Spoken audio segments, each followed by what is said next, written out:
Olá, meu nome é Rosana Dúlios, eu sou advogada especialista em direito da saúde. Atuo há 17 anos resguardando direitos de pessoas que se veem desprovidas tanto quanto plano de saúde, quanto em relação ao SUS. Verificando todas as dificuldades enfrentadas por tantas famílias ao longo de tantos anos e como nos últimos anos eu me vi muito envolvida dentro da causa autista, surgiu a ideia do podcast para que a gente pudesse conversar sobre esse assunto e ser voz para muitas pessoas que não são ouvidas na nossa sociedade. Assim surgiu a ideia do Pod Saúde Urgente. Aqui nós vamos falar sobre saúde, vamos falar sobre direitos e vamos falar muito sobre autismo. Assim, eu convidei hoje para começar esse projeto comigo, não poderia ser outra pessoa, uma mãe autista, ela é mãe do Davi, ela é esposa do Dani, ela é acompanhante terapêutica, ela é orientadora parental e ela é minha amiga, Andressa Preus. Oi, gente, que honra, né? Que honra fazer parte desse projeto, que honra fazer parte dessa conversa, né? Que a gente vai fazer uma conversa mesmo. Sim. E eu sempre falo que quando eu recebi o título de mãe atípica, todas as outras coisas foram a partir disso que foi me entregue, né? E realmente, eu posso dizer hoje que eu ressignifiquei aquele dia, daquele diagnóstico, há 5 anos atrás. E posso dizer que eu fiz do limão uma limonada. E hoje eu digo que eu sou, e o título mais nobre é eu ser atalho na vida das pessoas, que é o que eu mais precisava naquele dia, naquele ano, naquele momento. E foi tão difícil de eu achar. Hoje, se as pessoas poderem dizer que a Andressa foi atalho na minha vida, para o meu filho ter um tratamento, para minha filha ter um tratamento, uma intervenção precoce, que foi o divisor de água das nossas vidas, eu com certeza estou cumprindo a minha missão. Eu só tenho a te agradecer. Quando eu imaginei fazer esse podcast, obviamente a primeira pessoa que eu lembrei foi tu, porque se eu sei hoje bastante sobre autismo, muito eu devo a ti, por ter me mostrado, por ter me ensinado, por ter me feito uma advogada muito melhor, muito mais humana, com muito mais empatia e saindo só da área do direito, das leis e da justiça e olhando de verdade um olhar mais humano.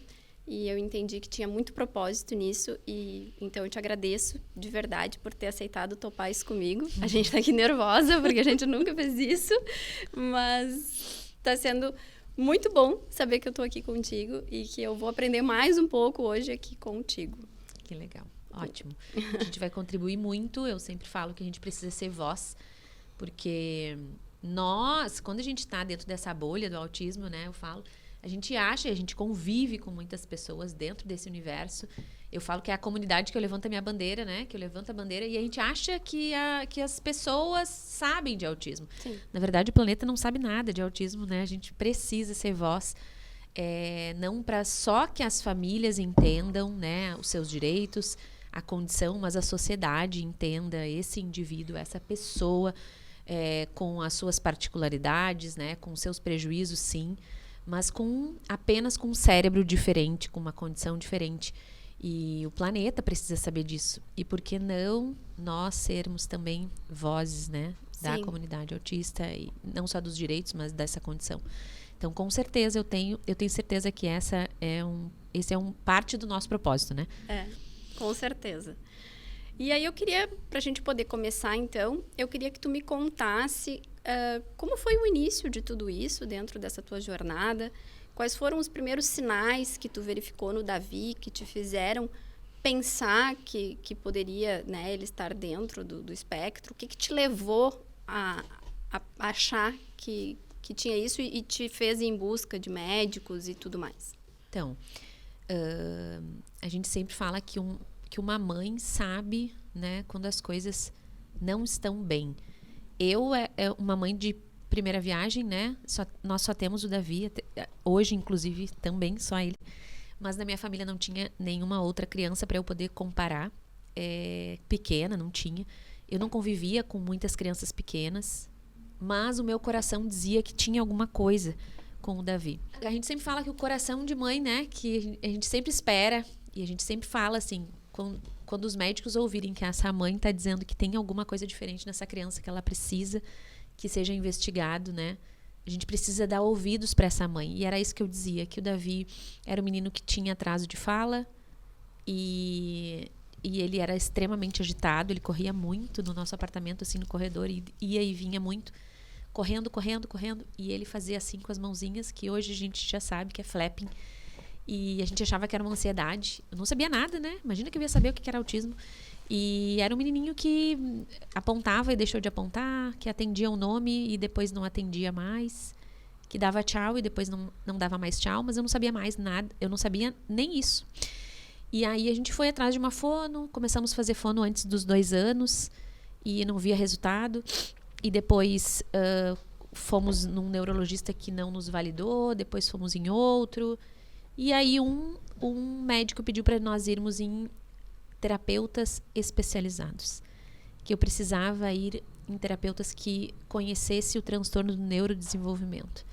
E aí sim eu fui atrás desse profissional especialista, e a partir daí sim eu comecei a estudar e a entender por que ele tinha me mandado para um profissional especializado, já que eu tinha ido em fonoaudiólogo. Mas até esse momento tu não tinha o diagnóstico de autismo? Não tinha. Aí eu fiz 3 meses com terapeutas especializados, com uma fonoaudióloga especializada, com um terapeuta ocupacional especializado em integração sensorial de Aires.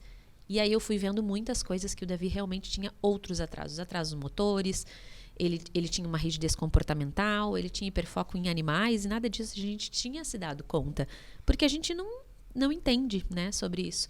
E aí eu fui ler, e aí começou a minha busca por transtorno do neurodesenvolvimento. Aí eu digo que eu comecei a dormir e acordar ouvindo vídeos sobre autismo, e aí eu me dei conta que ele tinha muitos sinais. Meu marido dizia que não, que eu estava doida, minha irmã também. Então isso é normal, porque as pessoas, elas querem te proteger, né, porque ninguém está preparado para um diagnóstico de autismo, né? Quando as crianças têm algumas outras síndromes, quando tu está gestando, muitas vezes tu já vai estar preparada para aquilo. E o autismo não, tu recebe uma criança típica e da noite pro dia ela vira uma criança atípica, né? E o autismo, ele vem com os 2 pés na porta, assim, né? E ninguém te prepara para nada. E aí tu acaba entrando num universo, e eu decidi estudar sobre isso muito. E aí eu comecei a fazer muitos cursos, ouvi muitas histórias e muito sobre o assunto. Passou 3 meses e a gente voltou para aquele médico, e ele falou que o Davi, sim, podia estar dentro do espectro, ainda assim não fechou o diagnóstico, mas disse que a gente precisava começar com intervenção com alta intensidade para ele fechar o diagnóstico, mas que possivelmente ele estava dentro do espectro. Ele tinha 2 anos nessa época? 2 anos. E aí porque eu comecei as intervenções assim com profissionais generalistas, né, sem saber. E depois, quando eu comecei a me direcionar para os profissionais mais especialistas, que aí sim eu comecei a entender a importância de um profissional especializado, e comecei a buscar informação e saber que aquele profissional tinha um olhar diferente. Ele conseguia me pontuar coisas que eu não via, e que o Davi claramente era autista, mas nem os outros profissionais me disseram, e muito menos eu, como mãe. Sim. E o Dani, né, meu marido, também não. Então, a partir dali, sim, eu comecei a estudar muito, fazer muitos cursos e tal, e logo mais ali na frente já fechou o diagnóstico do Davi, e junto com o diagnóstico veio que todas as intervenções que ele precisava, todo o número de horas, todos os profissionais especializados custavam muita grana, né, e demandavam de um tempo que eu não tinha, que era levar eles nas terapias. E aí teve a outra decisão, né, que é se dedicar a essa jornada, né, para que esse cérebro se desenvolva, para que essa criança esteja mais próximo dos pares, para que essa criança tenha autonomia e independência. Porque o que uma mãe e um pai pensam de uma criança, de um filho? Que ele tenha então, autonomia e independência, que ele não dependa de ti quando ele crescer, que ele seja um adulto que vá, né, ter a vida dele, trabalhar, né, ter a família, enfim, é isso que os pais pensam. E quando a gente vai ler sobre autismo, que a gente vê que existem inúmeros prejuízos do transtorno, o que tu pensa? Bom, eu preciso investir todas as minhas armas para que esse cérebro se desenvolva com as suas, né, com as suas maiores possibilidades e potencialidades. A gente tem muitos, né, a gente tem 3 níveis de autismo e muitos prejuízos. A gente só vai entender o que é autismo e o que é falta de estímulo, talvez. Quando a gente der muita oportunidade, muita intensidade. Uhum. O que eu penso? Que muitas crianças têm o prejuízo do autismo, sim, mas boa parte delas, ou infelizmente grande percentual, é falta de intensidade e estímulo precoce, né? A gente entende que uma criança aí o nosso cérebro sempre vai estar pronto para se desenvolver. Com 8 anos, com 10 anos, com 12 anos, com 15 anos, se essa criança tiver um diagnóstico que não é precoce, ela vai ter sempre potencial de desenvolvimento. Mas é claro e é inegável que uma estimulação precoce de uma criança com 2, 3 anos, no auge, né, das sinapses ali, ela vai ter um desenvolvimento muito melhor, né? Esses dias tu me comentou que uma criança, eu não vou me lembrar os números, uma criança de 2 anos, ela precisa de 10 repetições para aprender algo, e uma criança de 15 são 1000 repetições, é isso? Uma criança de 15 anos, ela também, né, tem ela vai aprender também, mas ela precisa de muito mais repetições para aprender aquela mesma habilidade de uma criança de 2 anos que vai aprender em 10 repetições. Então, inegável, né? Não tem como a gente dizer que a intervenção precoce ela não tenha diferença de um diagnóstico tardio. O que a gente vê hoje, infelizmente, né, é que demora muito para ter esse diagnóstico precoce. E isso, a gente está prejudicando muito esse cérebro, né? Então, essa criança, quanto antes ela conseguir o diagnóstico, antes ela começa com as intervenções, e mais oportunidade, então, ela vai ter de se desenvolver. Seria isso. Quanto antes, mais oportunidade ela tem. Ela tem uma janela, né, de desenvolvimento muito maior. Então, ela consegue aprender mais do que se tu começa o tratamento, por exemplo, com 6 anos, com 7 anos. Com certeza. Não que o tratamento com 6 ou 7 anos seja inútil, não, ele é totalmente válido. Mas, obviamente, o quanto antes isso começa, melhor para o desenvolvimento dessa criança. Exatamente. Quanto mais precocemente temos esse diagnóstico e começamos a intervenção, porque também não adianta a gente ter um diagnóstico e postergar as intervenções, sim, né? Sim. O que eu penso assim, né? A intervenção ela tem que ter 2 pilares, né? Ela precisa de intensidade e qualidade. Se ela tiver só qualidade e essa criança, esse cérebro, ela for exposta a 3 horas por semana, ela não vai atingir o potencial, né? Agora, se ela tiver qualidade e intensidade, ela vai ter muita resposta positiva. Eu sempre falo que como se a gente fosse na academia, uma vez na semana treinar por 2 vezes na semana e treinar por 30 minutos, 1 hora, ou ir todos os dias na academia e treinar todos os dias 2 horas com um personal trainer. Qual que vai ser a resposta do meu corpo? Em 6 meses eu tenho músculo, eu tenho meu resultado. E se eu tenho treino todos os dias, se eu tenho um personal e eu vou todos os dias na academia e treino por 1, 2 horas, eu tenho resultado. Se eu treino sozinha na academia por 30 minutos, 3 vezes na semana, eu tenho outro resultado. Lógico. Não tem como. São números, intensidade, repetição, não tem como esse cérebro... ele vai ter outra resposta se ele for exposto à intensidade e qualidade terapêutica. E o que muitas pessoas não têm acesso a essa informação. Era né? isso que eu ia te perguntar. Como que tu enxerga, como mãe atípica, estando tão envolvida dentro desse meio, conversando com tantas pessoas, ao longo desses anos, acabou que tu te tornou um atalho para muitas famílias. Então, muitas famílias, quando elas recebem o diagnóstico, elas te procuram, elas te pedem ajuda, elas te pedem orientação, tu dá o caminho, né? Tu indica um médico, tu indica o tratamento ideal e tu ajuda e tu corta muito do caminho, assim. Mas isso não é algo que é amplamente divulgado, não é uma coisa que as pessoas têm essa percepção. Elas realmente acham, por exemplo, que se elas fizerem 1 hora de fono e 1 hora de TO, tá tudo certo. É isso, né, que eu enxergo, assim, na sociedade. O que falta, né, as pessoas... Na verdade, quando eu tive o diagnóstico, eu fui atrás de informação. Se tem algo que eu possa dizer, assim... isto, as pessoas precisam buscar informação, tanto quanto a intervenção, quanto dos seus direitos a ter acesso a essa intervenção. Porque o que precisa para uma intervenção, né, funcionar? A gente precisa de profissionais qualificados e intensidade.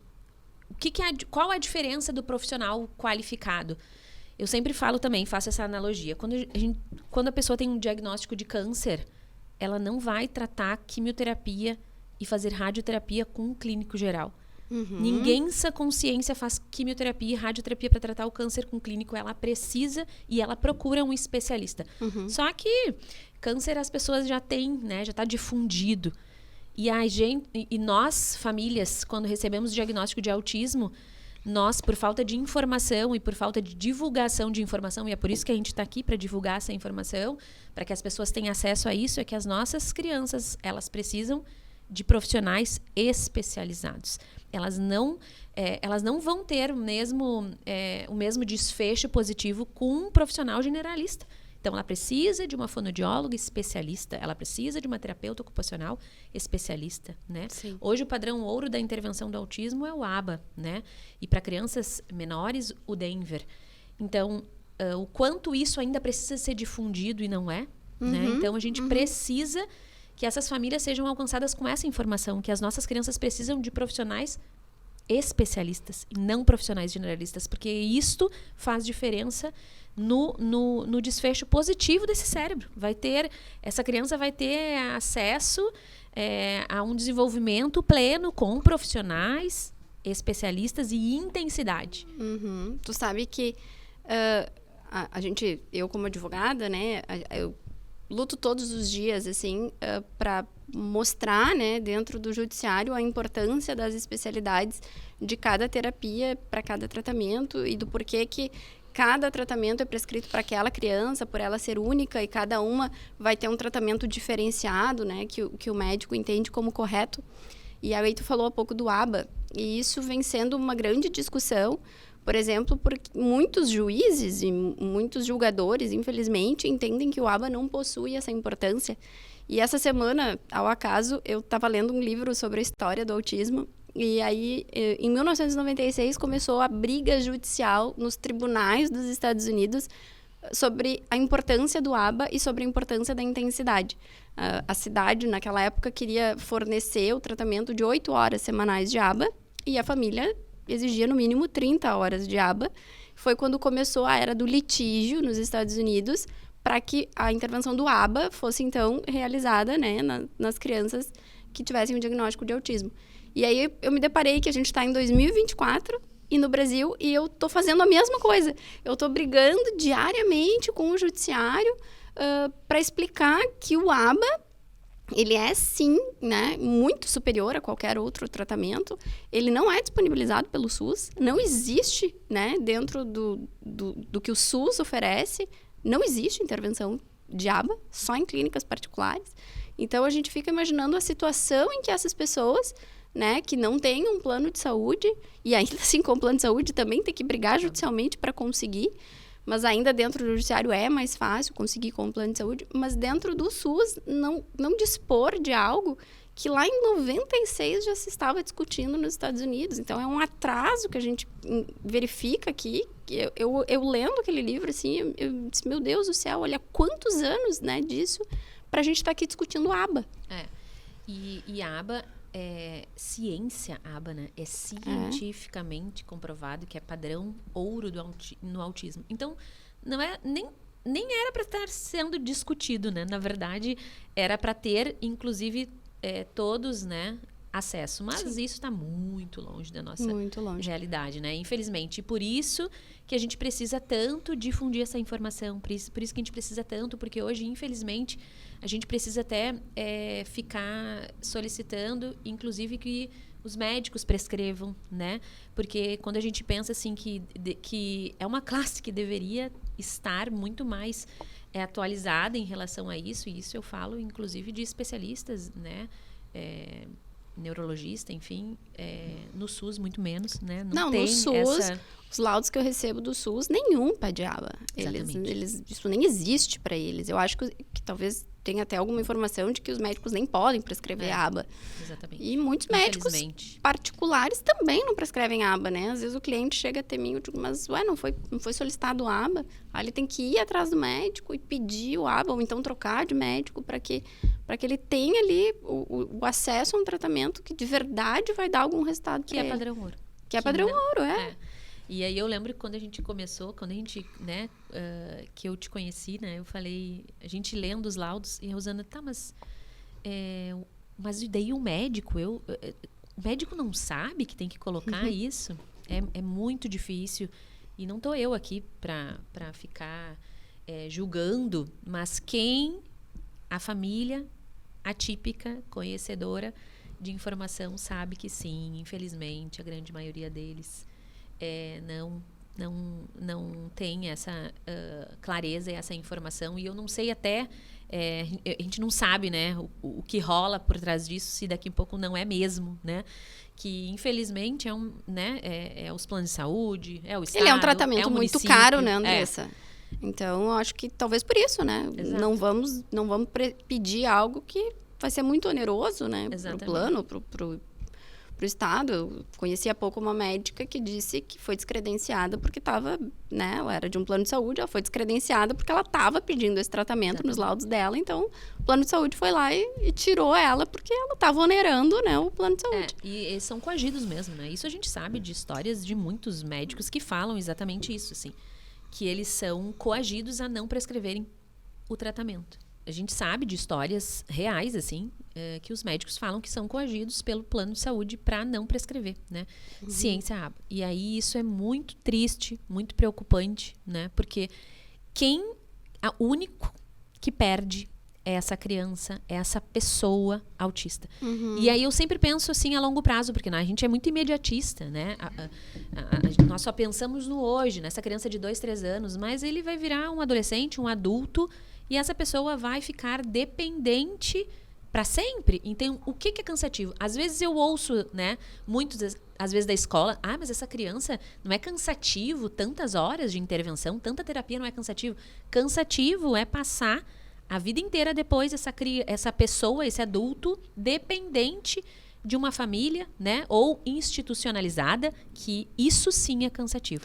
Então, assim, as intervenções, elas são naturalistas e é um brincar terapêutico, né? Que esse cérebro ele vai se desenvolvendo a partir dos interesses da criança, a partir da liderança do brincar dessa criança, e a gente vai mesclando ali objetivos, aprendizado e tudo que essa criança gosta. Então, é sempre muito prazeroso. Para eles é uma diversão. Muito. Se tu faz realmente aba e Denver do jeito que tem que ser, como a gente aprende, é sempre muito prazeroso. Porque o que preconiza o Denver, por exemplo? Liderança da criança e motivação alta. Então, esse cérebro, ele está sempre motivado, né? Pelaquilo que a criança gosta, pelo que ela tem interesse. Então, eu ensino, dou uma demanda daquilo que eu né, que eu preciso que ela aprenda e faço algo que ela gosta muito. E aí, ele faz, eu volto a fazer o que ele gosta muito. Se a gente parar para pensar, faz muito sentido. Porque quando a gente para pensar, quando a gente estava dentro de uma sala de aula, a gente só tinha sono daquela matéria que a gente não gostava. Mas a gente estava super ligado, super interessado daquela outra matéria que a gente tinha interesse, claro. Né? Então, não, e até o professor, né? Por exemplo, eu me lembro que na minha vida escolar eu odiava história. E aí eu cheguei no 2º grau e eu tinha uma professora de história que era muito boa. E simplesmente eu passei a amar a história. E aí eu disse, nossa, mas eu odiava a história. Então tu vê que até a maneira como isso é aplicado, e aí talvez tenha até ligação com a capacidade do profissional que está ali, faz com que aquilo seja mais simples, mais fácil e mais divertido para a criança. Né? E te desperte o interesse, né? E que seja legal. E aí o aprendizado, o que acontece? Um cérebro motivado, ele aprende mais rápido. Então tu faz o que a criança gosta, apresenta o objetivo, né? Dá a demanda que tu quer que ele aprenda e volta a fazer o que ela gosta. Então isso é Denver. Então assim, não tem como. Meu filho sempre amou terapia. Até hoje ele ama.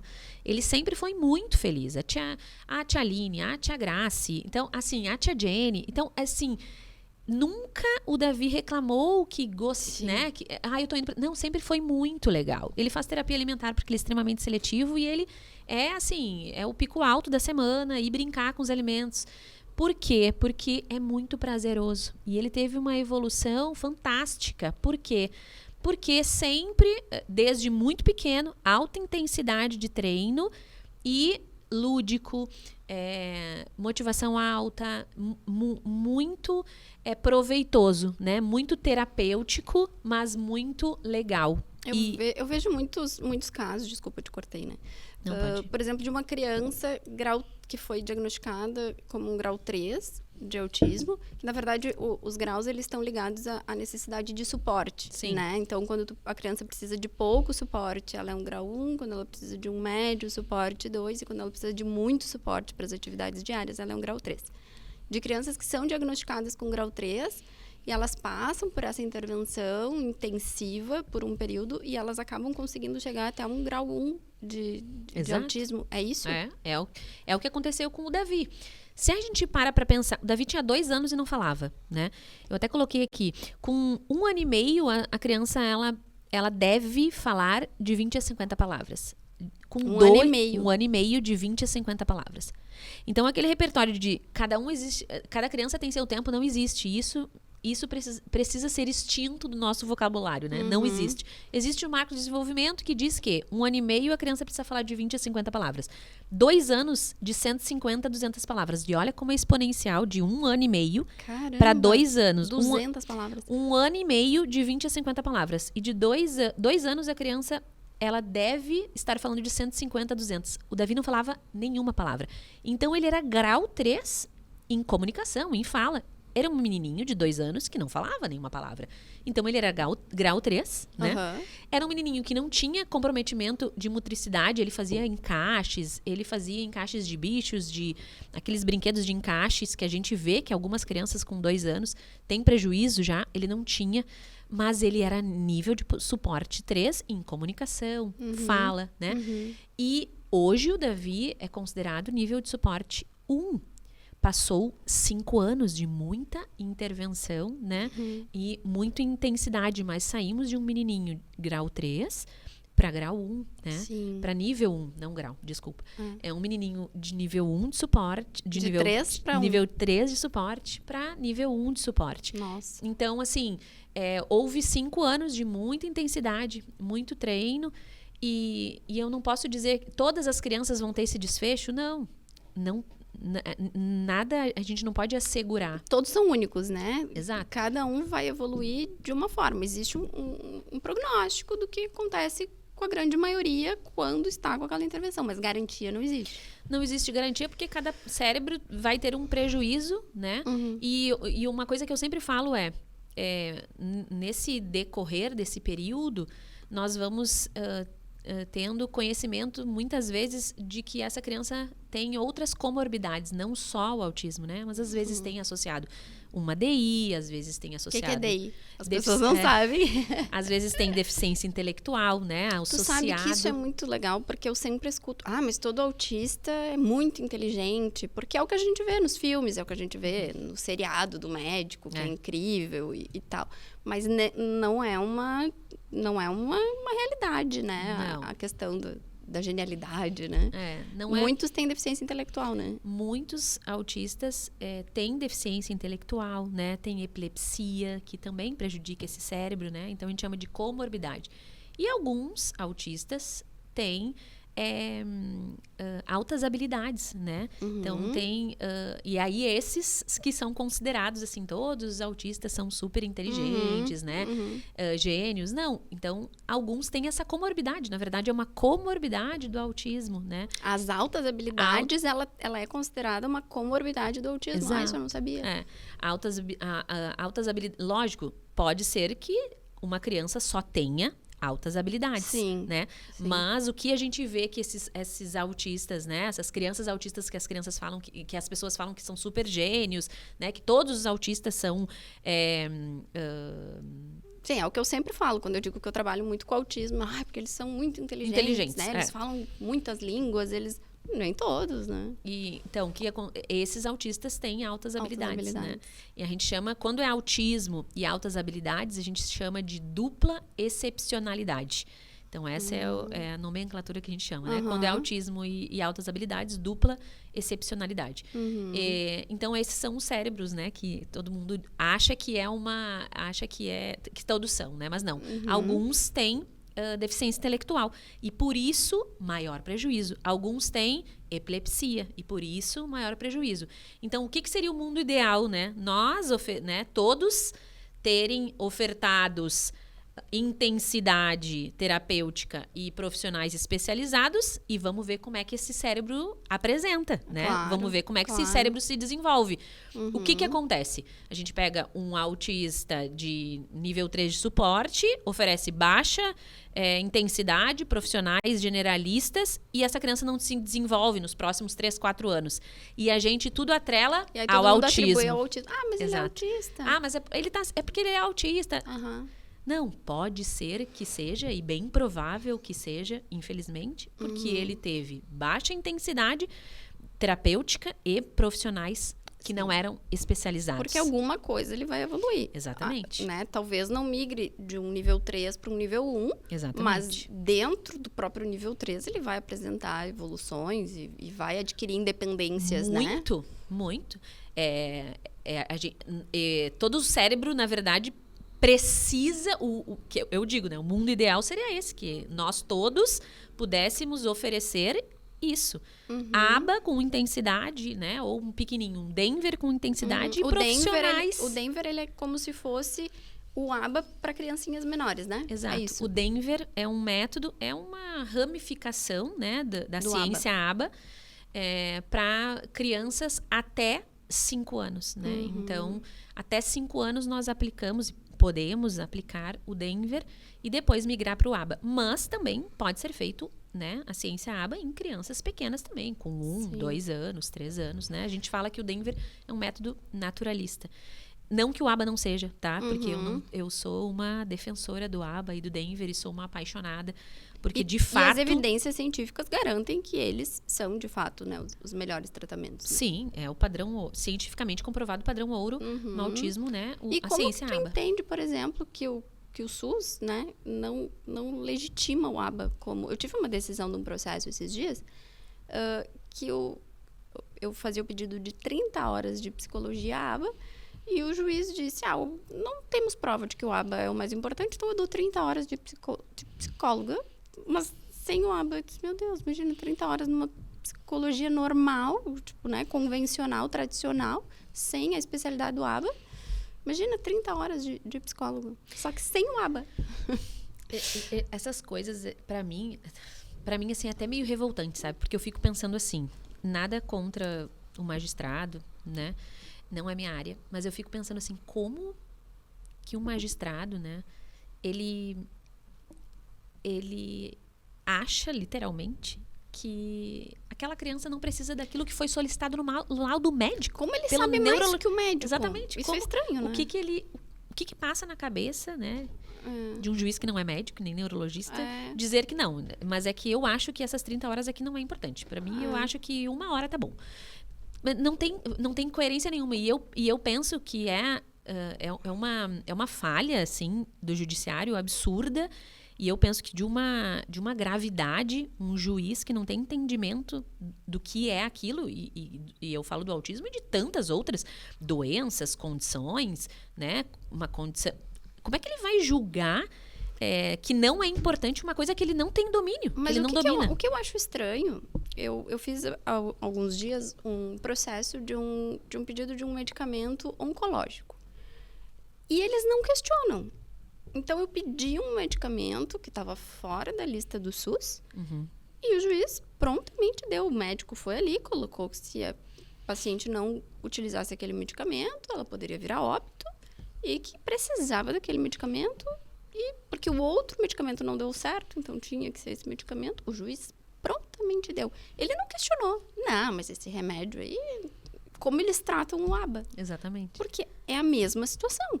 O médico prescreve um tratamento e o juiz diz, não, esse tratamento não é necessário. É algo que eu, como advogada, não consigo compreender, assim.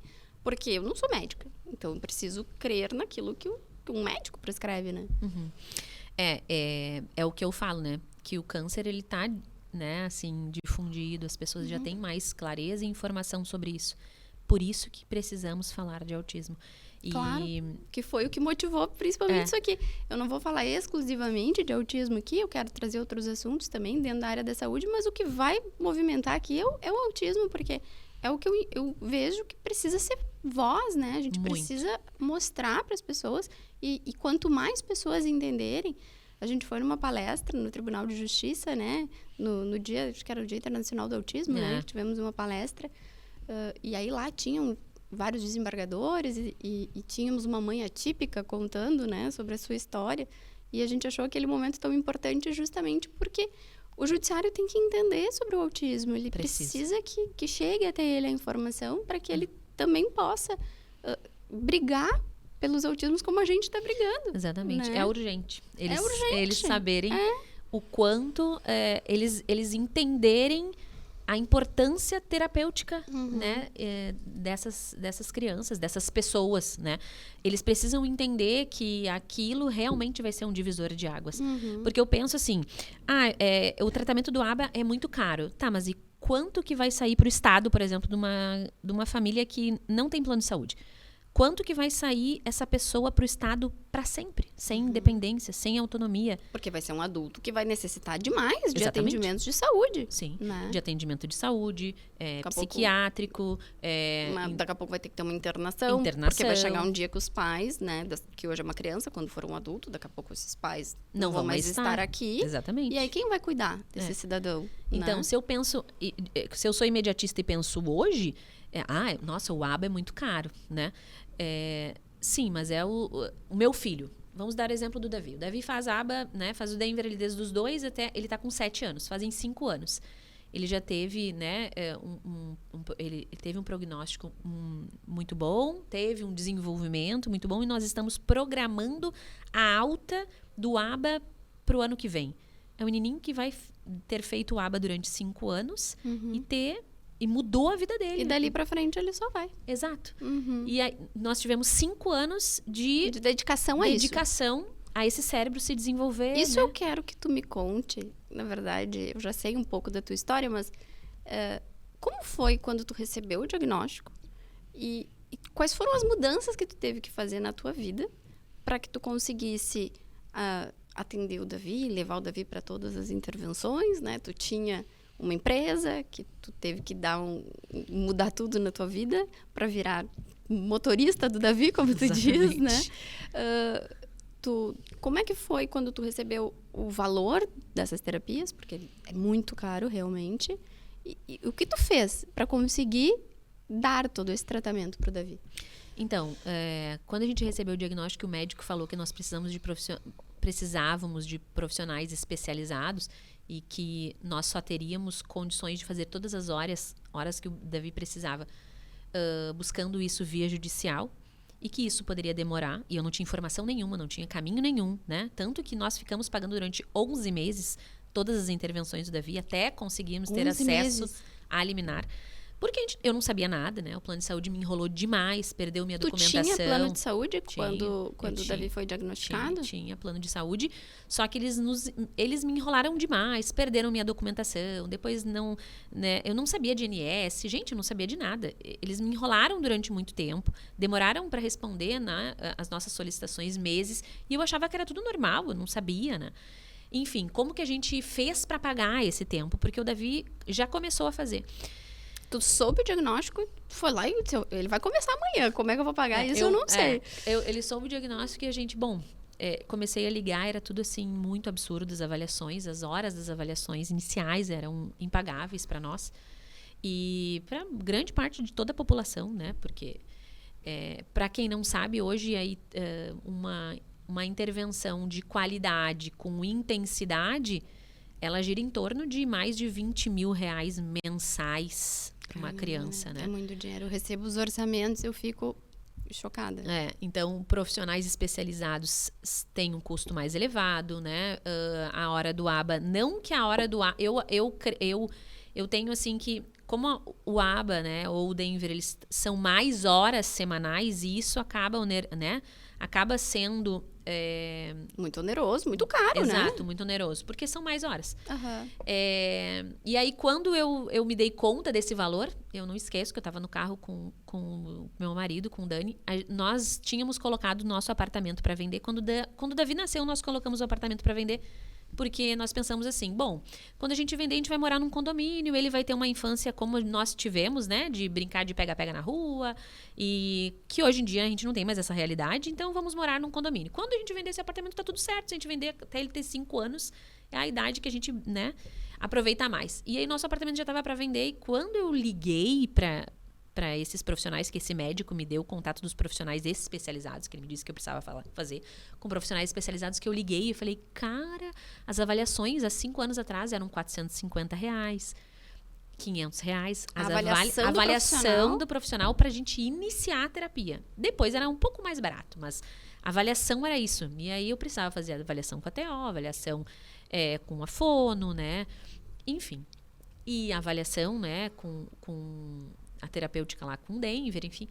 Eu falei, gente, onde é que a gente vai tirar esse dinheiro todo, né? Aí eu nunca me esqueço que o Dani me olhou e falou assim, vamos torrar esse apartamento e a gente vai vender e vai pagar até a gente conseguir essa tal de processo judicial para o plano de saúde pagar, e vamos morar de aluguel, que a gente paga de prestação, nosso apartamento era financiado, que a gente paga de prestação, a gente paga de aluguel, usa o saldo que sobrar para pagar essas intervenções, essas terapias, né? A gente nem sabia o que era intervenção. Essas terapias até sair o processo. E era isso. E aí a gente vai morar de aluguel. E graças a Deus, né, a gente fez a melhor decisão. E a gente sempre disse que a gente faria tudo de novo. E foi isso que a gente fez. Vocês venderam o apartamento? Até vender o apartamento, a gente vendeu o carro. Daí depois demorou Teu um pouco. trabalho também, a tua empresa tu vendeu? A gente vendeu, porque daí eu não tinha mais como trabalhar. Eu trabalhava muito, assim, eu gerenciava equipe, daí era muito treinamento, muito evento, trabalhava com muita meta, e eu não tinha mais cabeça para aquilo, né? Não tinha como, eu tinha que estar super motivada, porque eu liderava, assim, grupos, eu não tinha mais cabeça para estar super motivada, eu estava em luto com o diagnóstico, mas assim, mesmo chorando, eu precisava agir. Uhum. Eu precisava ir atrás do que tinha que ser feito, né? Eu sempre digo, não tem problema, né? A gente vive o luto mesmo, a gente vai chorar alguns dias, mas o mais importante ok, agora o que eu preciso fazer, sim, né? Além desse momento de luto, eu preciso agir. Uhum. E foi isso. Aí a gente realmente, assim, ligou para todas as imobiliárias que estavam no apartamento e baixamos horrores. Tivemos muita proposta, a gente precisava de dinheiro. E aí, graças a Deus, né, Deus sabe de todas as coisas, um tio meu comprou o apartamento e aí a gente começou a custear todas as intervenções do Davi até sair essa liminar. Todo mundo, eu digo para as pessoas fazerem isso, lógico que não. Essa é a nossa realidade. É a tua história. E a minha história e a forma que a gente teve para fazer as coisas acontecerem. E hoje tu consegue dar o caminho para as pessoas de uma forma muito simplificada. Exatamente. Porque tu lutou 11 meses para conseguir um processo judicial que te garantisse o atendimento do Davi, então custeado pelo plano de saúde. E as pessoas hoje, quando elas te contatam, então, elas conseguem entender que existe um prazo de 10 dias que o plano de saúde tem para conceder o tratamento, que se ele não conceder, já é possível ingressar de uma forma judicial e pedir, exatamente, então, o tratamento de forma judicial. Hoje é isso que eu faço com as pessoas hoje, né? Essa orientação parental, na verdade, que eu digo é que o meu propósito é ser atalho da vida das pessoas. E o diagnóstico do Davi mudou a tua vida, né? Exatamente. Porque tu tinha uma empresa e hoje a tua vida virou ajudar famílias atípicas, né? A ter acesso a todas essas intervenções, né? De uma forma mais rápida e eficaz, né? Claro. Então, assim, a minha história nós precisamos, nós há 5 anos atrás vendemos, né, onde a gente morava, nosso apartamento, para poder custear o início da terapia do Davi até conseguirmos, né? Depois de 11 meses conseguimos a nossa liminar, graças a Deus, né? E a liminar, ela é um momento, assim, eu acho muito bonito, porque... Gente, eu quase morri chorando, foi assim... E é o que acontece. Então, sempre que eu ligo para uma cliente... Hoje em dia a gente liga pouco, a gente manda o WhatsApp, né? E aí, às vezes, eu chamo ali, né, a minha cliente e digo, olha, eu tenho uma excelente notícia. Ela já diz, ai, doutora, peraí, deixa eu me sentar. E aí, ela se senta e quando eu digo, conseguimos eliminar, né, podemos começar o tratamento, ela diz, espera um pouquinho que eu preciso chorar, daqui a pouco a gente conversa. E aí, volta ali 15 minutos depois, porque é um momento que realmente, assim... E foi onde eu entendi o meu propósito na vida também, né? Porque eu consegui me ver ali como um instrumento de ajuda de verdade, né? Na vida das pessoas, assim, tanto de uma possibilidade de um desenvolvimento para aquela criança se tornar um adulto, né? Mais independente, mas também de alívio das famílias, né? Porque as famílias atípicas, elas vivem uma guerra constante. É uma guerra para conseguir uma escola que aceite, é uma guerra para conseguir um tratamento junto ao plano de saúde, ou então contra o Estado. É uma guerra o tempo inteiro, né? É como eu vejo, assim, eu li esses dias que o nível de estresse de uma família típica equivale a um soldado em guerra.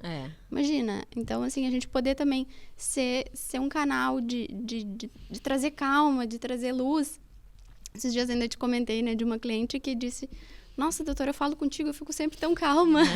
Eu disse, mas poder passar essa calma também poder proporcionar, né? Proporcionar, assim, me fez ver que o meu trabalho, ele tinha muito valor. Não preço, né? Ele tinha valor. Porque, de fato, eu tinha essa oportunidade, que é o que tu faz há 5 anos. Né? Quando eu recebi essa ligação, assim... Gente, eu chorei horrores. Que não fui eu, né? Vamos deixar claro que eu não fui a tua advogada. Eu não conhecia, né? Eu não conhecia a Rosana há 5 anos atrás. Mas quando eu recebi essa ligação, eu chorei muito. E eu fiquei pensando assim, gente, eu não sei como que é ganhar na loteria. Mas eu sei. Quando eu recebi a liminar, a sensação era de que, assim... Tô milionária. Recebi a oportunidade de desenvolver o cérebro do meu filho, que eu nunca teria dinheiro para pagar isso a longo prazo. Porque o nosso dinheiro estava acabando. Porque sobrou o quê? o valor para pagar e esses 11 meses. Já estava acabando o dinheiro, eu dizia, né, para advogada, gente, tem que sair essa liminar, porque a gente não tem, né, como pagar, não tem como continuar pagando isso. E o Davi já tinha se desenvolvido muito. Eu lembro que nos primeiros 3 meses de Denver do Davi, eu nunca me esqueço, o potencial tinha um gráfico, assim, de alcance, de desenvolvimento, né? E ele fez mais de 750 de percentual de alcance daqueles objetivos, né? Porque a gente tem um plano terapêutico de mais ou menos uns 20 objetivos para aquela criança alcançar. O Davi alcançou esses objetivos em 30 dias e no final de 3 meses ele teve um aproveitamento de mais de 750% de aproveitamento. Então, tu pensa no sucesso que... Uma esponja. Ele foi pegando conhecimento e foi colocando tudo pra dentro. 3 meses. O primeiro 3 meses já foi um sucesso, sabe? Porque tu pega um cérebro cheio, esperando fazer muita sinapse e tu estimula, dá oportunidade de aprendizado, dá oportunidade. Aquele cérebro, ele é uma esponja, né? Então, ele é muito desenvolvimento, assim. Então, foi incrível. E aí eu falo, né, que essa é a sensação que a gente tem. Que a gente conseguiu dar a oportunidade de cérebro se desenvolver, que a gente não conseguiria, porque eu digo que, assim, sei lá, de repente 5% da população do Brasil teria condições de pagar R$25.000 mensais para uma criança ter acesso a todas as intervenções. Pode ser que sejam 5%. Então, assim, nem sei se é tanto. A grande maioria das pessoas, das famílias, não tem acesso a pagar isso de forma... particular, né? Não tem como. Então, a gente precisa Isso eu tô falando de plano de saúde, né? A gente nem tá falando ainda Não, de então, SUS. eu ia entrar nisso, assim, porque a gente trabalha muito com a questão de plano de saúde, né? 80% dos clientes que me procuram, eles têm um plano de saúde e a gente entra na justiça contra o plano de saúde. Mas a gente, por exemplo, agora na enchente, né? Eu e tu, a gente esteve muito ativamente aí ajudando e a causa autista ia aparecendo pra gente e a gente ia ajudando e acolhendo muitas famílias, conseguimos muitos diagnósticos, mas a gente teve tanto relato de criança que estava 2 anos no SUS, Esperando. aguardando um neuro para atender. Então, a mãe enxerga que o filho apresenta sinais de autismo, ela sabe que ele é autista, mas ela não consegue um diagnóstico, ela não consegue acesso ao básico, ela não... E aí, tu imagina, então, essa família de baixa renda, de baixo grau de instrução, como é isso, né? Dentro do SUS, assim, eu vejo as famílias dizendo, não, mas ele faz meia hora de psicóloga na PAI. Exatamente. Meu Deus, meia hora na PAI é a mesma coisa que nada, na verdade. Eu acho que se deixar em casa a criança, talvez ela até evolua mais se o pai estiver em cima ali ajudando, porque realmente não é o suficiente. Só que é a realidade que a gente enxergou com os nossos olhos, né? Durante... Além das crianças não terem diagnóstico, as que tentam há 2 anos esperando a primeira entrevista na PAI, há 2 anos esperando. E isso é comum, né? Eu me sinto ainda privilegiada, e somos, né? Porque temos o plano para recorrer, apesar de que está cada vez mais difícil, né? Está cada vez mais difícil. Eles estão cada vez mais inviabilizando Sim. todos a terem acesso às intervenções, né? Infelizmente, assim, né, tá se fechando para que haja uma sentença mesmo, né? Porque eu não vejo outra forma de pensar de que seja isso. Porque é isso que tem acontecido. Mas, quando a gente olha para o SUS, a gente vê que é um cenário, assim, desesperador. Agora, na enchente, a gente viu crianças, assim, que só comiam uma batata e um leite, né? Com 4 anos, 3 anos. E isso é... Com fralda, sem falar e sem nenhum tipo de intervenção. Como que essa criança vai se desenvolver? Então, nós temos o dever de levar informação, né? Que as crianças, elas precisam ter acesso terapêutico com urgência. E o município, o estado, ele tem o dever de também custear, né? Essas intervenções isso é muito especializadas. Importante. E acho que essa é uma batalha que a gente vai ter que travar, né? Tu lutou muito na época do rol da ANS, quando se discutia se o rol seria taxativo ou exemplificativo, né? Tu foi uma pessoa que liderou muito, foi para frente do tribunal e fez isso. E eu acho que a gente vai ter que começar a levantar uma bandeira sobre o quanto o SUS precisa começar a disponibilizar tratamento para as pessoas, porque realmente é um cenário muito, muito assustador.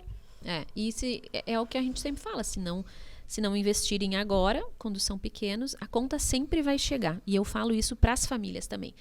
Quando a gente, nós, né, como pais e mães, e isso não é um julgo, né, mas assim, algo para pensarmos. Se a gente não olhar para essa criança pequena e não dedicar o tempo, e eu fiz muito isso, eu digo para as pessoas que eu era motorista do Davi, porque de fato eu era motorista do Davi, né, eu vendi o que eu tinha e tal, e eu não tinha tempo senão ser motorista dele, de levar ele para cima e para baixo, e eu decidi de verdade me dedicar a esse tempo, porque eu entendi que era a parte mais importante. A hora era aquela. Não tinha o que eu pensar. Eu precisava fazer isso. E eu me dediquei, né? Eu disse que eu fui exclusivamente 2 anos motorista do Davi, e depois eu fui pensar no meu lado profissional. Como foi que tu começou a retomar a Andressa profissional? Porque daí ali a tua história mudou também, porque daí tu já não era mais aquela empresária. Tu mudou e o autismo, ele entrou na tua vida e de fato a tua vida virou também o autismo, né? Então, 2 anos eu fui motorista do Davi, né? Porque eu levava ele de manhã para as terapias e à tarde para as terapias também. E nos horários vagos ele ia para a escola. Porque o mais importante era a intervenção, e aí eu era motorista dele, né? E muitas salas de espera. E depois de 2 anos, quando ele teve, assim, uma evolução legal, que ele já estava, né, se comunicando, enfim, eu precisava voltar a contribuir, né, em casa, porque a minha renda estava super fazendo falta, o Dani estava se virando, assim, a gente de verdade se dedicou a ele mesmo, mas só Deus sabe o quanto de coisa que a gente abriu mão para que ele, né, tivesse essa oportunidade. Ainda assim, nos sentimos privilegiados, né? A gente sabe. Mas houve essa renúncia que eu achei que era muito, né? Que eu precisava fazer naquele momento. Porque é o que eu disse lá no início, né? A conta, ela sempre chega. Se eu não fizesse naquele momento ali, podia ser que ela chegasse ele com 11, 12 anos. Sim. E que eu precisaria me dedicar, de repente... Em algum momento, tu ia ter que te dedicar a ele. Exatamente. Né? Isso agora ou depois, de repente, para sempre. Né? Isso. É muito dolorido falar e certamente ouvir isso. Mas é real, né? Eu preciso dizer isso para as famílias, né? Bom, a partir de hoje, tu já sabe o caminho. Então, agora é não olhar para trás e pensar que eu perdi tempo. Mas o quanto... O que eu tenho que fazer agora? Exato. O que eu vou fazer daqui para frente? É isso que a Andressa me orientou, então eu vou fazer isso. Porque eu digo que não é só a minha história. Eu compartilho a minha história e compartilho as histórias de mais de 100 famílias que eu já orientei durante todos esses 5 anos. Então, assim, é a minha história e todas as outras famílias que eu disse. Faz isso, vai por aqui, aqui tu vai perder menos tempo, aqui não funciona. Então, assim, a orientação de pais que eu faço é que para justamente ser atalho, para a pessoa não perder o tempo que eu perdi. Sim. Ela ganhar tempo, né? E ganhar tempo desse cérebro. Então, quando eu dou orientação e falo... Até agora tu não sabia, mas daqui pra frente, agora é não olhar para trás, mas também agir, né? Vamos fazer aquilo que tem que ser feito para que a gente realmente seja instrumento na vida dessa criança, dessa pessoa, né? Autista. Então, não me lembro. Aí como que tu começou, então? Da minha... Como que tu mudou a tua vida profissional? Porque chegou uma hora que a Andressa motorista, foi agora eu posso olhar de novo pra mim. E aí eu falava, daí assim, gente, realmente assim, eu mergulhei nisso. E eu falei, gente, eu preciso olhar pra mim. Aí eu comecei a estudar. Fez, né? Comecei a estudar. Pensem que como um cérebro tem capacidade de aprender. Eu, com 30 e poucos anos, voltei a estudar e comecei uma faculdade de psicopedagogia. Para ajudar no estudo do Davi. Exatamente. Não para trabalhar... Nunca pensei que eu ia trabalhar com isso, que eu ia fazer psicopedagogia. Imagina que eu ia começar uma faculdade com 30 e poucos anos de uma área que eu nunca tive nenhuma atuação dominada. Para ajudar o Davi, porque eu pensei, esse menino vai precisar de suporte também na escola, e então eu vou voltar a estudar para eu poder ajudar ele. O que uma mãe faz para um filho, né? É um sentimento muito lindo. E aí eu voltei a estudar e pensei assim, bom, agora eu preciso olhar para mim, né? Eu preciso voltar a trabalhar, eu preciso contribuir com a minha renda em casa. Eu sempre trabalhei, sempre, fui atrás para ganhar dinheiro, né? Junto com o Dani, assim, então... Eu precisava voltar, né, para dar ele estava esgoelado, assim, de, né, correr atrás, sozinho, para nos manter, tudo. Eu falei, gente, eu preciso voltar a trabalhar, o que eu vou fazer? E as terapeutas do Davi disseram para mim, Andressa, tu já voltou a estudar, tem um monte de curso, por que tu não vai trabalhar na área, né? Vai ser aplicadora terapêutica. Eu falei, gente, nunca trabalhei com criança. Mas tu já faz isso com o Davi, tu generaliza com ele em casa, tu aplica com o Davi, trabalha com isso. Aí eu falei, gente, será? E eu comecei, vai fazer 3 anos, né? Que eu sou aplicadora terapêutica de Denver e de Aba. E eu me reencontrei, eu ressignifiquei. Eu penso assim que eu nunca fiz nada na vida que fosse mais prazeroso do que participar do desenvolvimento de um cérebro de uma criança. De uma criança não saber encaixar uma forma e a gente ensina 10 vezes e essa criança começa a encaixar triângulo no triângulo, quadrado no quadrado, círculo no círculo, e a gente reforça e bate palma e essa criança já entende o que é o reforçador e também comemora. Gente, eu digo que eu nunca fiz algo tão gratificante na vida do que ser aplicadora terapêutica e participar do desenvolvimento de um cérebro de uma criança. É muito nobre. O título mais nobre, Tia D. Que legal. Então, as crianças me conhecem, né, por Tia D. E, junto com isso, eu sempre fiz orientação de pais, sem saber o que era orientação de pais. Eu já fazia, né? Logo que saiu o eliminar do Davi, eu comecei a ajudar as outras famílias, as outras mães, e elas me ligavam. E, olha, fulana me disse que tu conseguiu, como que tu fez? E eu comecei lá atrás a orientação de pais, que hoje tem esse título. Tu é orientadora de advogados, inclusive.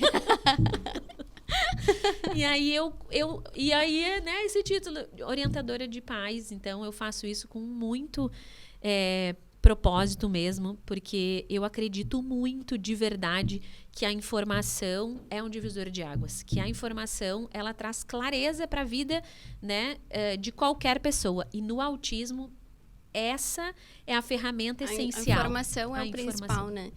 E tu vê que tu me ensinou tanto, e aí às vezes os meus clientes me fazem questionamentos, porque aí às vezes eu tô falando ali, quer mais água? E aí os clientes me questionam assim, mas doutora, como é que tu sabe tanto? Eu tive quem me ensinou muito bem. E toda hora eu te pergunto, consegue para mim um artigo sobre isso? Porque eu quero usar num processo, porque eu tô com uma situação assim. E muita gente me questiona também, e isso eu acho que é algo muito interessante, se eu tenho filho atípico. Porque todo mundo me pergunta, porque eu abracei a causa, né? Então, agora ainda nas enchentes, era o tempo todo. Temos uma família atípica que está precisando disso, quem consegue? A gente precisa de doação, precisa de um sofá, precisa de um fogão, precisa de um remédio, precisamos... E aí todo mundo assim, mas doutora, tu tem filho atípico? Não! E aí, eu acho que isso é muito legal, porque eu vejo muitos pais atípicos levantando a bandeira, mas as pessoas que não são pais atípicos também têm que abraçar a causa, né? A causa ela não pode ser importante só para quem está ali vivendo no dia a dia, né? A causa, ela tem que, como a gente falou, ela tem que ir para os desembargadores, ela tem que ir para o judiciário, as pessoas têm que falar sobre, as pessoas da sociedade também têm que saber sobre o assunto. Esses dias eu fui jogar pádel e fui longe, e aí foram 2 amigas comigo numa estrada, 2 horas, e a gente foi conversando.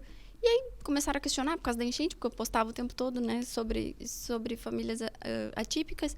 E aí uma começou a conversar, que ela tem o filhinho na escola, e ela começou a me contar que tinham autistas na sala do filho dela, e que ela não sabia muito como lidar. E aí eu fui dando dicas, e ela ainda me disse...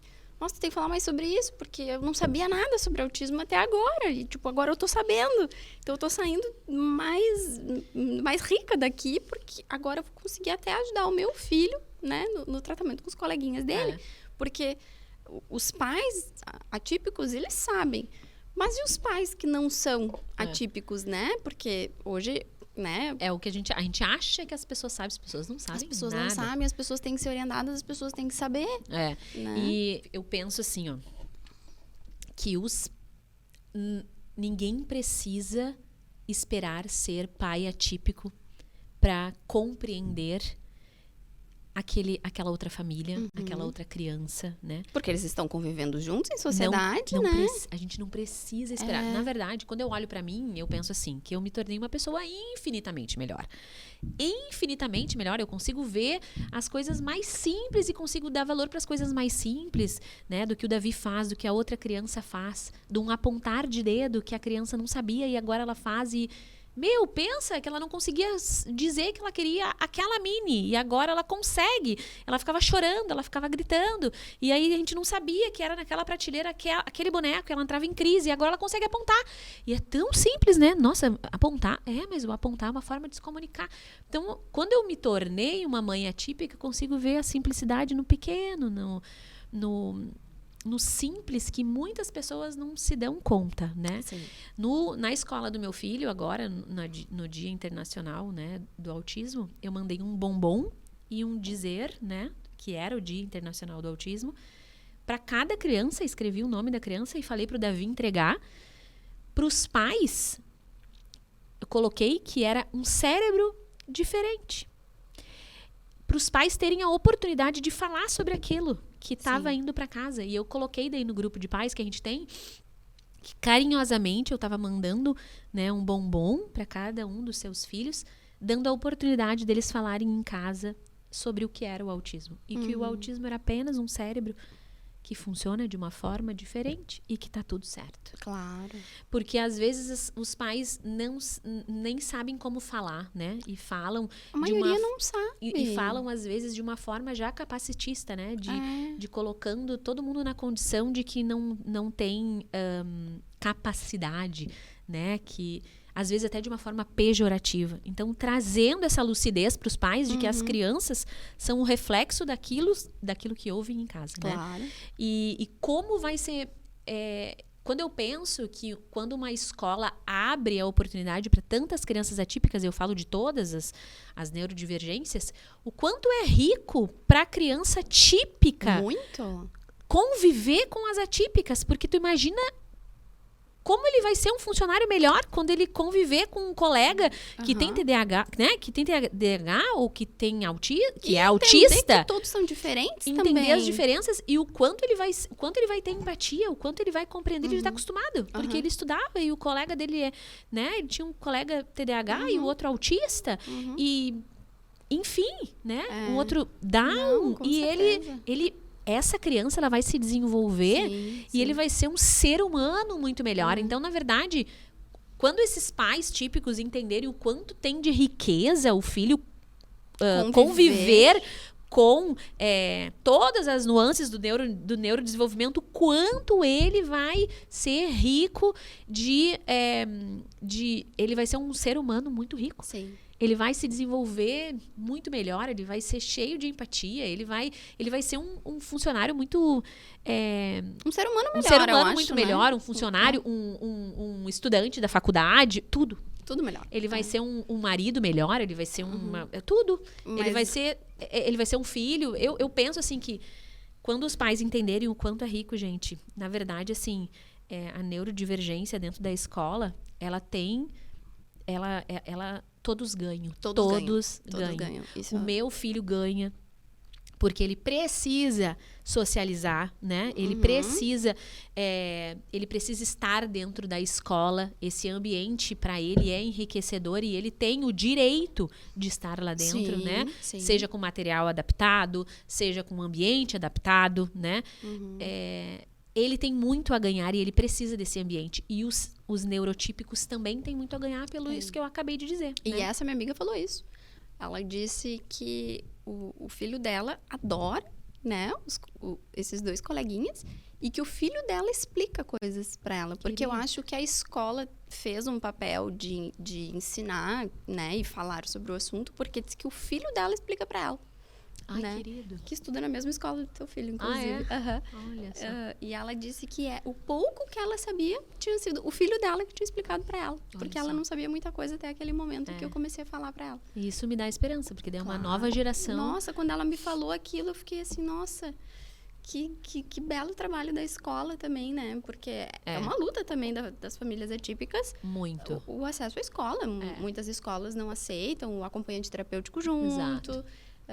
Quando tu vai te matricular, tem vaga, daqui a pouco não tem mais. Exato, Isso é o relato que eu escuto todo dia no escritório, né? A escola, eu digo que a pior parte, assim, do desenvolvimento é a escola, assim, é o mais... O plano de saúde também é horrível, mas a escola... E o judiciário também, ele faz vocês perderem algumas noites de sono e as minhas também.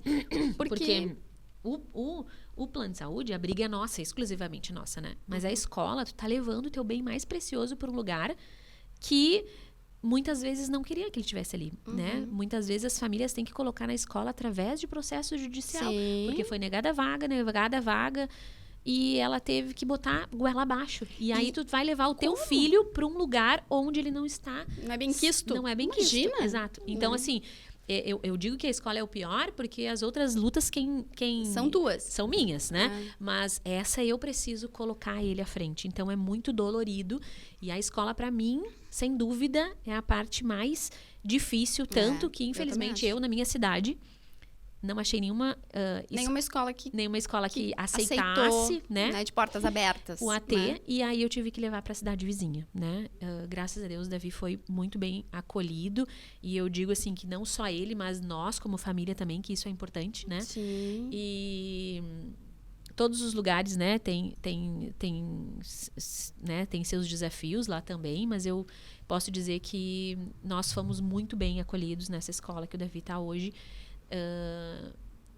por uma, né, assim, sendo uma família atípica. Mas realmente, assim, a escola foi as minhas brigas mais doloridas, assim, foi com a escola. De conseguir um lugar que aceitasse, né, que fizesse material adaptado. Porque quando a gente pensa, né, numa criança cadeirante, por exemplo, que tu chega em qualquer lugar, precisa de uma rampa de acesso. Então, ele precisa de uma adaptação, né? Claro. E o autismo também precisa de um ambiente adaptado.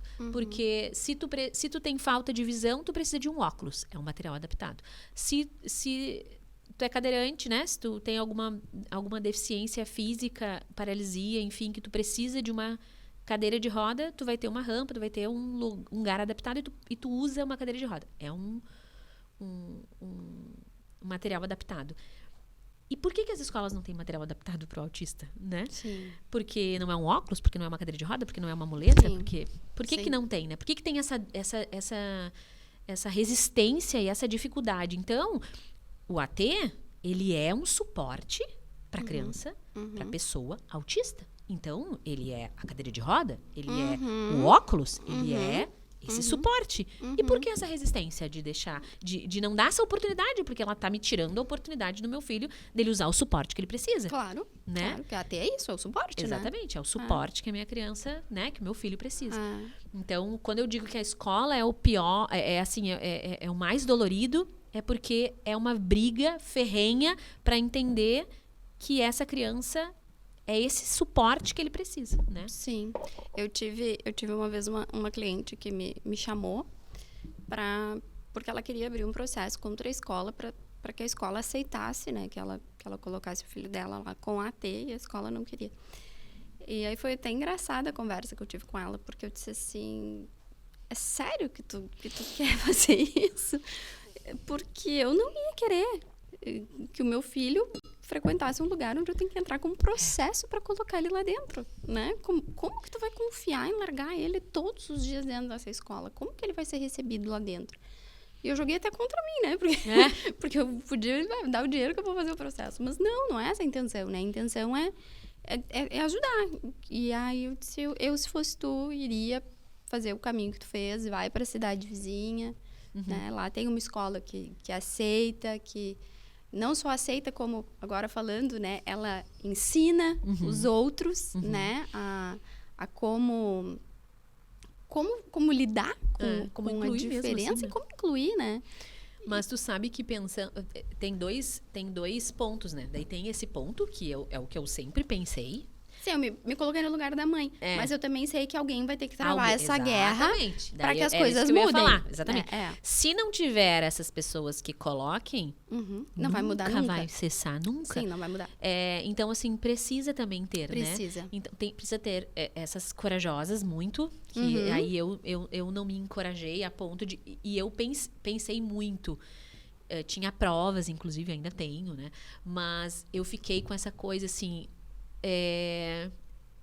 eu não quero travar essa batalha, não agora, né? Porque a gente escolhe as nossas guerras, né? E aí eu não quis escolher. Aí levei pra cidade vizinha. Mas poderia ter escolhido. Como muitas que eu conheço escolheram e a criança foi. E eu acredito que se não tiver exatamente isso, nunca vai mudar. Nunca vai mudar. Porque, infelizmente... Não sei se é o brasileiro ou se é o ser humano, se não sente no bolso, né? Acaba não cumprindo. Porque a lei, ela existe. Ela só não é cumprida. Sim. Mas isso é clássico até dentro do judiciário.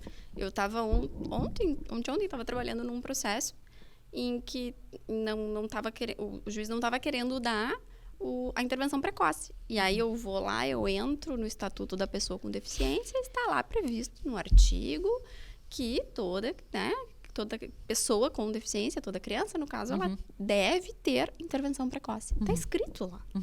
Né? Então, assim, de uma forma que a gente olha, a lei, ela é boa. Ela é boa, ela só não... A lei não precisa ser mudada. O que precisa ser mudada é a aplicação dela. Ela tem que ser cumprida. Ela tem que ser efetiva. Né? Porque... Então, a lei da inclusão é incrível. Mas como é essa inclusão na prática? Como isso acontece na prática? Não existe. Então, a gente fica com esse questionamento, assim, de não precisamos lutar por novas leis. O que nós precisamos lutar é pelo cumprimento delas. Exatamente. Né? Isso. E essa é a nossa maior dificuldade. E quando a gente pensa que lá dentro do TJ, né, a gente teria que ter mais acessos para ter mais informação lá sobre as intervenções, é isso que a gente gostaria muito, né? Para que todo o judiciário, que os magistrados, que os desembargadores tivessem esse entendimento de que isso representa intervenção na vida, né? precoce salva a vida. É isso. Salva vidas. E que seria e é, de uma forma bem, assim, é uma economia porca, vamos dizer assim, né? Deixar de dar, de uma forma bem... deixar de oferecer desenvolvimento para esse cérebro e depois ter que arcar com todos os prejuízos na sua fase adulta. Sim, porque vai ser um indivíduo que vai custar muito. Exatamente, vai custar, tanto para o Estado quanto para o plano de saúde, vai custar, ponto. Então, assim, só que eles precisam entender, e para mim isso é um crime, né? Fazer isso com o cérebro, porque eu sempre digo que, e as inúmeras vezes que eu fui na vara, que eu já fui várias vezes lá, eu não sou advogada, mas eu como parte, mãe, né, eu sempre fui para intervir, para agilizar, para pedir, pelo amor de Deus, que agilizassem o processo. Todas as vezes que eu fui, eu sempre falei para os assessores, enfim, que eles eram parte, né, que eles tinham responsabilidade de ou sentenciar o meu filho ou dar oportunidade de desenvolvimento dele, e que eu precisava muito da ajuda deles. Que só eles poderiam me dar essa possibilidade, né, de eu oferecer intervenção para o meu filho. E que todas as vezes que estava em atraso, que todas as vezes era o cérebro do meu filho, era o meu filho que estava com o desenvolvimento... ABA não é só 3 letras, né? ABA é uma coisa grande que a gente tá brigando para ter, né? Que é ele que estava prestes a perder tudo aquilo, né? Então, todas as vezes que eu fui, eu falava que sim, eles eram responsáveis pelo desenvolvimento do meu filho. E eu não estou fazendo sensacionalismo, é real, é fato. Tá na mão deles isso, na verdade, é isso. Porque se eles negam, se eles postergam, se eles não dão, se eles não acham que é importante, eles sentenciam o meu filho a não se desenvolver. E é isso, é isso. Sim. Então, quando a gente fala... Andressa, o que é mais importante é a informação, as famílias terem acesso à informação das intervenções, né, do que o que é o padrão ouro e o que realmente hoje cientificamente comprovado que traz resultado e intensidade, né?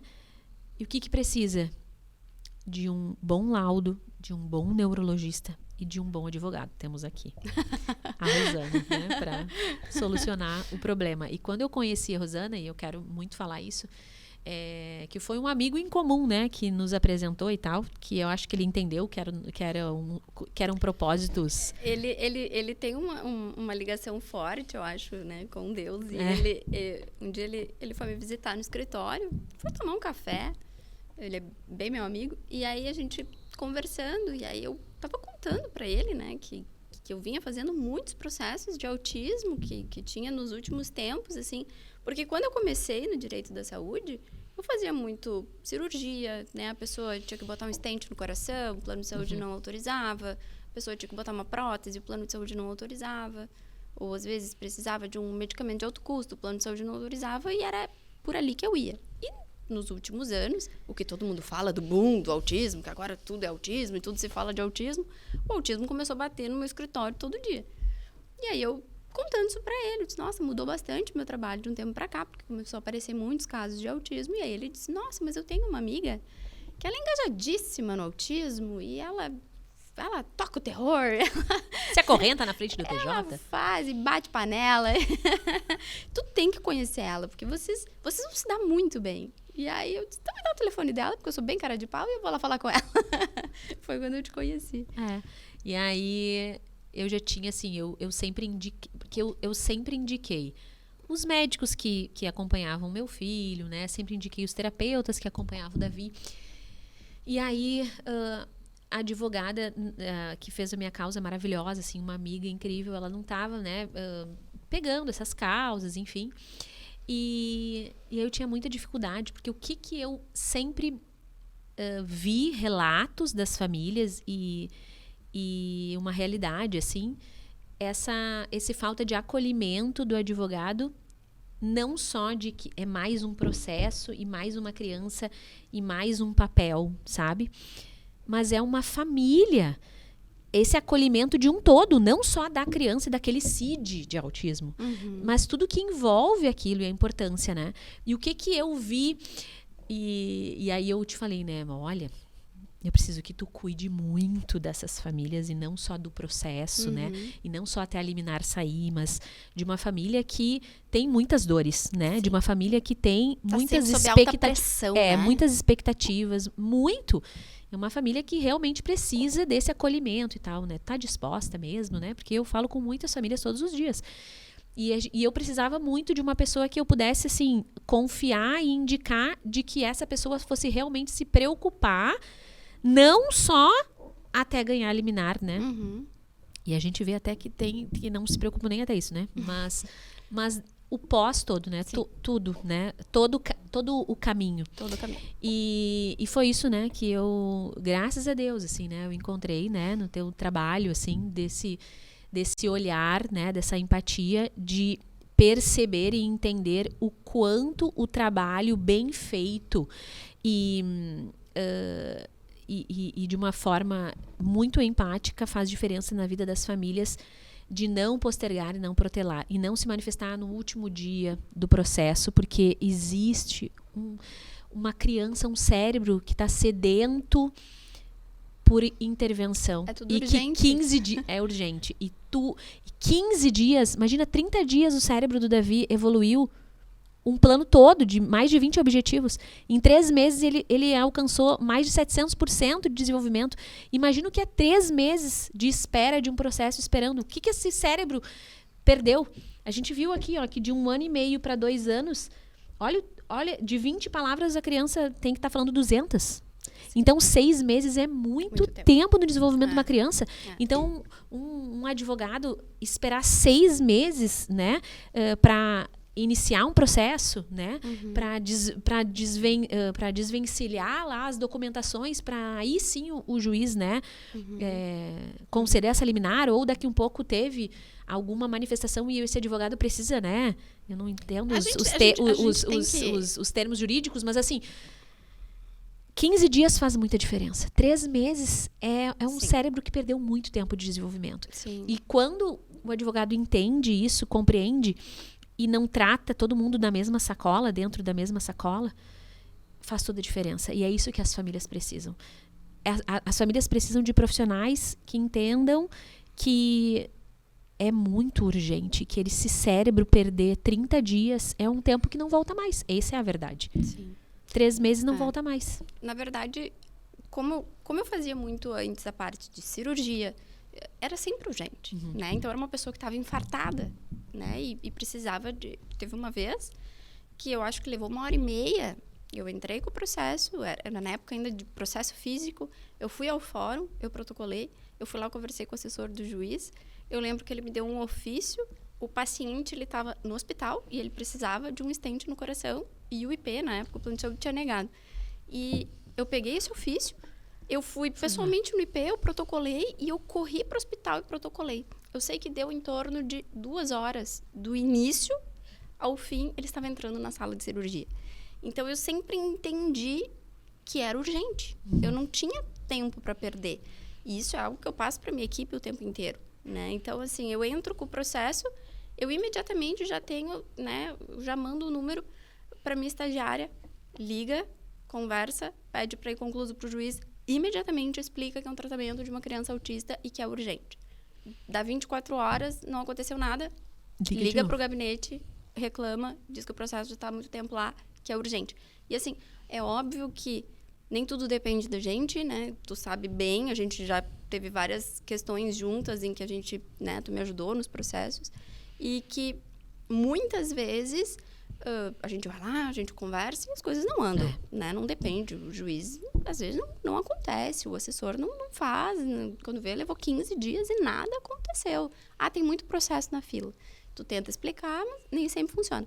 Mas eu acho que tudo aquilo que depende da gente tem que ser feito com rapidez, né? Claro que o do outro é o do outro, mas essa história de a justiça lenta, ela é de verdade, óbvio. A gente gostaria que fosse tudo muito mais rápido, mas a gente tá tranquilo, assim, a gente fazendo o nosso papel, a gente tá tranquilo. Então, assim, bom, eu fiz a minha parte, eu corri, né? Eu peticionei no dia que eu recebi a demanda. Agora, vamos lutar para que isso seja, né, ocorra da forma mais rápida possível. É uma luta diária, porque realmente, assim, existe isso das coisas não andarem, das coisas não acontecerem. Aí abre um prazo no painel e aí tem que esperar o painel abrir. Tudo isso é tempo na justiça, né? Então, muitos clientes me chamam e eles me perguntam: doutora, quanto tempo vai sair a liminar? Eu disse, essa é uma resposta que eu não posso te dar. O que eu posso te dizer é que eu vou fazer o mais rápido possível, né? E vou ficar em cima e vou ficar cobrando. Agora, eu te dar um tempo, não sei. Tem juiz que dá em 1 hora, né? Tu distribui o processo em 1 hora, o juiz, ele dá a liminar. Às vezes leva 1 semana, às vezes leva 10 dias e infelizmente, isso foge, né? Mas eu acho que esse olhar é o que o autismo precisa, né? Ele precisa ter esse olhar com carinho, né? De entender a necessidade, a urgência daquilo ali. E aí, a gente tem que correr por isso, né? As famílias precisam desse olhar, assim. Então, assim, isso foi o que motivou, né? A gente criar, né? Então, esse podcast, quero que tu venha muitas vezes aqui ainda, né? Quero te entrevistar mais vezes, eu quero que tu esteja aqui do meu lado com outras pessoas. Pra gente falar sobre o assunto, a gente debater sobre esse assunto. Eu acho que a gente tem muito a agregar, eu acho que a gente pode ser voz de muita coisa. Muitas pessoas escutam o que a gente diz, então vamos usar isso, né? E vamos usar os canais que a gente tiver para isso. E então, pra gente poder finalizar essa conversa, que foi muito, muito boa, assim, o primeiro episódio é sempre meio nervoso, a gente não sabe, né? Não tá acostumada com o microfone, se vai bater, não vai, o que vai fazer, como que senta. Mas acho que foi muito bom pra gente começar, foi muito bom te ter aqui por a gente já ter, né, essa conversa tão fluida entre nós, assim, de ajuda mútua, né? E aí, pra gente finalizar, então, eu queria te pedir que tu deixasse um recado, então, para as famílias que receberam o diagnóstico agora, ontem, né? O que tu diz para elas, assim? Qual é o recado que tu diz para elas, tanto do ponto de vista emocional, quanto do que ela tem que agir dali para frente? Se tu tiver com uma família que recebeu um diagnóstico agora, o que tu diz para ela? O que eu posso dizer é, assim, sinta-se abraçada, né? Nós calçamos o mesmo sapato. Eu já tive aí, onde você está hoje, e vivi o luto, mas entendi que, apesar do luto, eu precisava ir em busca de informação e saber o que fazer. Que não é o ponto final, é uma vírgula, né? E que não é o fim, é um começo de uma história incrível, linda, de dias muito desafiadores, mas de dias muito enriquecedores, e que só a informação vai trazer clareza do que se deve ser feito, né? Buscar informação do que é o autismo, de como eu posso ajudar da melhor forma e da forma mais eficaz para esse cérebro, para eu diminuir o atraso e os prejuízos que traz o autismo. E preciso de bons profissionais. É isso que eu preciso, de profissionais especializados em autismo. Que também pode contar comigo e que estamos juntos, né, para construir uma nova história em relação ao autismo e propagar a informação, né? Quero te dizer também, para te contar comigo, que com certeza essa é a minha missão, né? O meu propósito, ser atalho na vida das pessoas, sem dúvida, é o propósito assim que Deus me entregou e que eu entendi, né? Após o diagnóstico do Davi. E que existe um arco-íris enorme, né? Depois do diagnóstico, a gente consegue ver cor, sim. Quando a gente recebe o diagnóstico, é só dias cinzas, dias nublados, mas as coisas vão se clareando, a gente vai buscando informação e vai entendendo que existe um arco-íris lindo e tempos incríveis, né? Que a gente vai viver com novos propósitos, com certeza. É isso. Obrigada pela tua presença aqui.